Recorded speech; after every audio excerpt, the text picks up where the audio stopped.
சத்யாசாகி எனக்கும் என் மனைவி எலிசபெத்துக்கும் யோவான் என்ற ஒரு மகனை தந்தி அந்த கொடுங்கோலர்களின் வாழ்முறைக்கும் பலியாகாமல் என் மகனை காத்தே.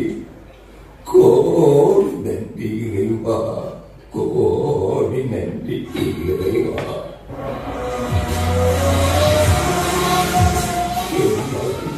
இப்போது வளர்ந்து தேதியவனாகிவிட்டார்.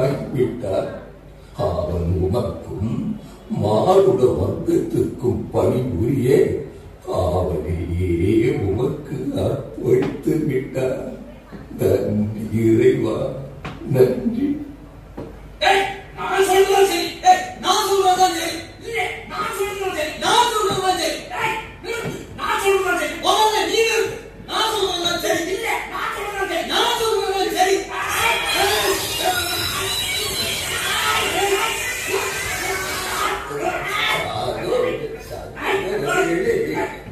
எதற்காக இருவர் சண்டை போடுகிறீர்கள்?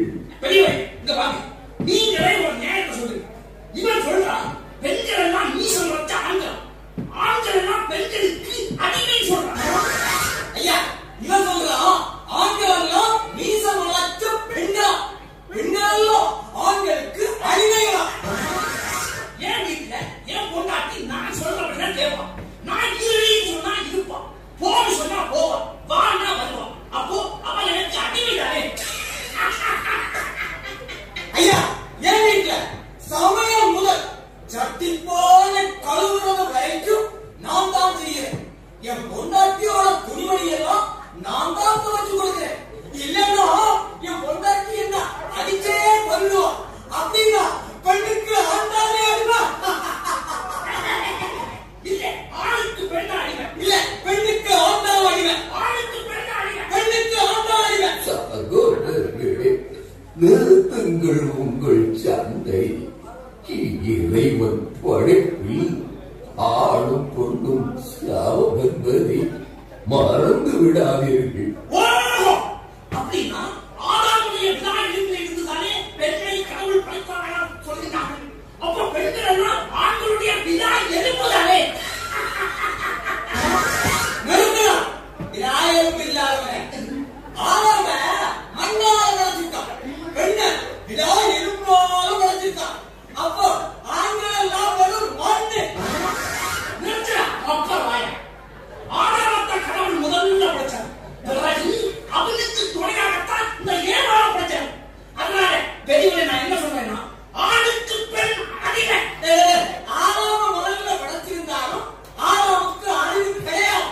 அவன் ஒன்ன மாதிரி மாற மண்டே. ஏன் அப்படி சொல்கிறார்?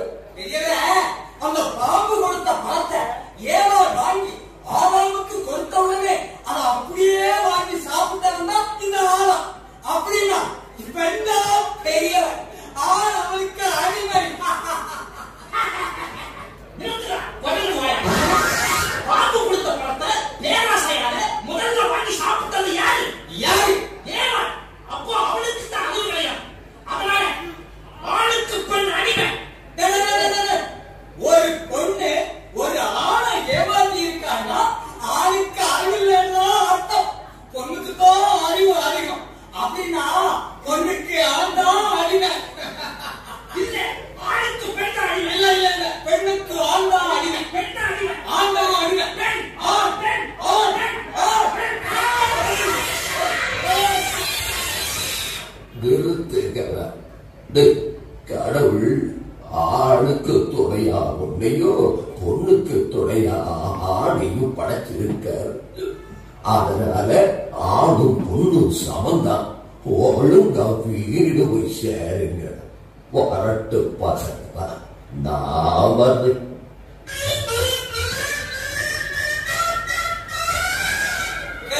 பைத்தியம். ஆணும் பெண்ணும் சமம். அப்போ குழந்தை பிறக்கிற பாக்கியம் பொண்ணுக்கு மட்டும்தான் உண்டு, ஆணுக்கு இல்லையே. ஆணு பொண்ணு எப்படி சமமாக முடியும்? கிழவனுக்கு வயசாகுது, அதான் மூளை வறண்டு போச்சு. அவன் ஏதோ உழைத்துவான். நீ வாழ நமக்கு போகலாம். இந்த உலகத்துல பெண் தான் உயர்ந்தவங்க உனக்கு நான் சீக்கிரம் நிரூபிச்சு காட்டுறேன்டா.